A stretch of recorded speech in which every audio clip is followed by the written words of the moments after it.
Hey guys, so in this video, one of the biggest things that we want to accomplish is when looking at rental property, right? There's multiple exit strategies, as many of you may know. We have long-term rentals, we have mid-term rentals, and we have short-term rentals.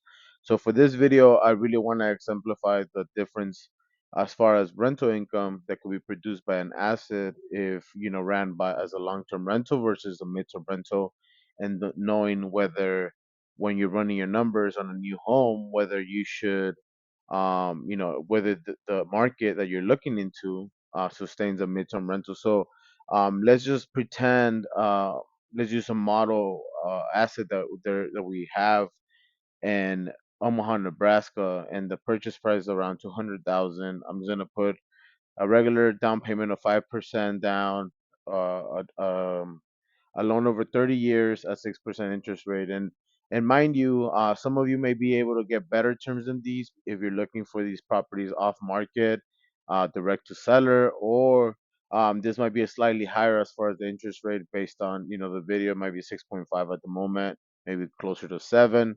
But just want to you really focus more on the difference on the rental income side rather than like the payment. So we'll be using average numbers for this example. So if we're running the $200,000 purchase price at these terms, the payment is around 1,139.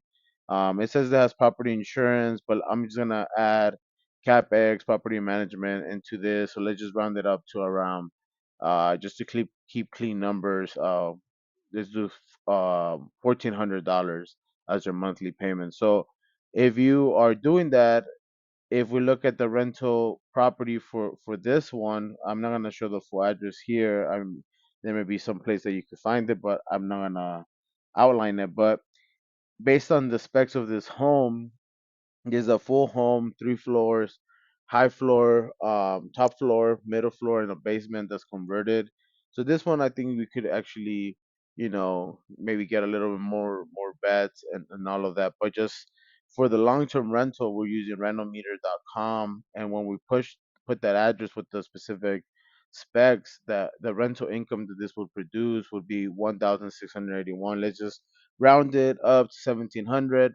So if we have a payment of, we already said, around 1,400, right, with property management, capex, repairs, etc., you're looking at around $300 in positive cash flow, if everything works out correctly. However, this same home, right, we did talk about Omaha, Nebraska, and what you want to do is go to furnishfinder.com/stats, and this is where you'll be able to know if this market sustains an MTR market. And um, even though nursing traveling nurses is only one tier for midterm rentals, this is the first stop I do make just to see if that's even an option for nursing, because this home is near a hospital, a few hospitals, so I do want to look at that. But we also, if it sustains this, then I also know that it'll probably sustain having a midterm rental contract with an insurance company or corporate housing. So for this one again, this home is in Omaha, Nebraska.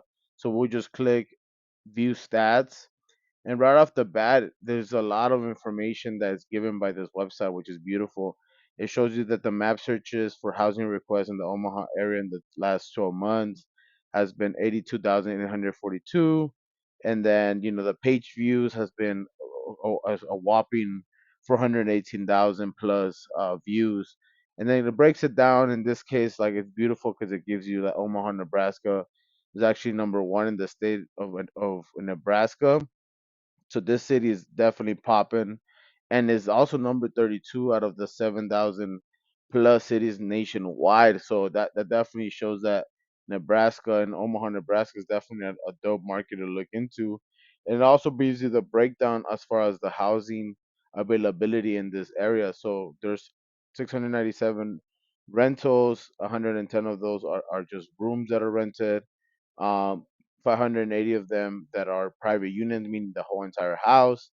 And then the hotel industry is also trying to get into the midterm rentals to increase their occupancy. So we do see the 7 hotels are in the mix. But my favorite part is kind of seeing how's the breakdown, right? And if I know that I'm gonna have a full home furnished and I'm gonna have a beautiful product, nicely furnished with nice finishing touches, I know that I'm gonna be on the top tier as far as the income that it could produce. But even if it was the second best, I already know that 25% of the units are getting a monthly rent of approximately between $2,000 and $2,500. And even more exciting is that 28.3% actually charge more than $2,500. So this again gives you an idea whether it sustains it. Looking back again at that example, if it's a $1,400 payment on the bottom end, you will get a $600 cash flow. On the top end, um, you would be getting $1,100. But if you're able to get even higher than that, obviously you could get over $1,100 plus and positive net cash flow each month. And this is just looking at it from the traveling nurses perspective, right? And it even gives you like the different specialties that are around, and sometimes it also gives you the agencies that are hiring. This one I don't see it showing it, but that's something that we could definitely look into further as well. And then what I like to do is, if I know that this is the capability of the market, I ask myself like, okay, well, what does my competition look like? And I actually already done the pre-filtering to look for this, to show for this example. And I budgeted between 1,600 and 3,000. 1,600 being close to the long-term rentals, right? The worst case scenario is a break even, but I'm looking at the 2,500 plus as well. Like, what does that look like? And as I'm looking at that right off the bat, the results show that $2,400 per month for this unit, and it's nothing too crazy. I mean, it's nice, but I know that with what we're working with, the furnishing list that we have, I know that we could be more competitive than this. And then this is $2,500. This is a condo, right? So it's not even a full home. This is a condo. That tells me that if I'm able to furnish it like this, and our home is a full home unit with 3 floors or somewhere close to that, then we should be able to yield at least $2,500 on the safe side.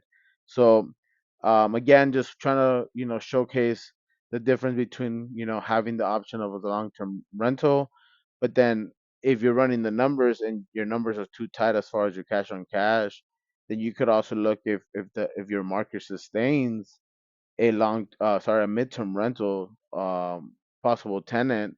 And when you do that, if you're in the right market, it could actually be very staggering as far as how much higher cash on cash return you could get, and more importantly, just the amount of dollars in positive net cash flow. So I really hope that this helps many of you out there. It definitely has changed the game for us, the way we definitely underwrite our units.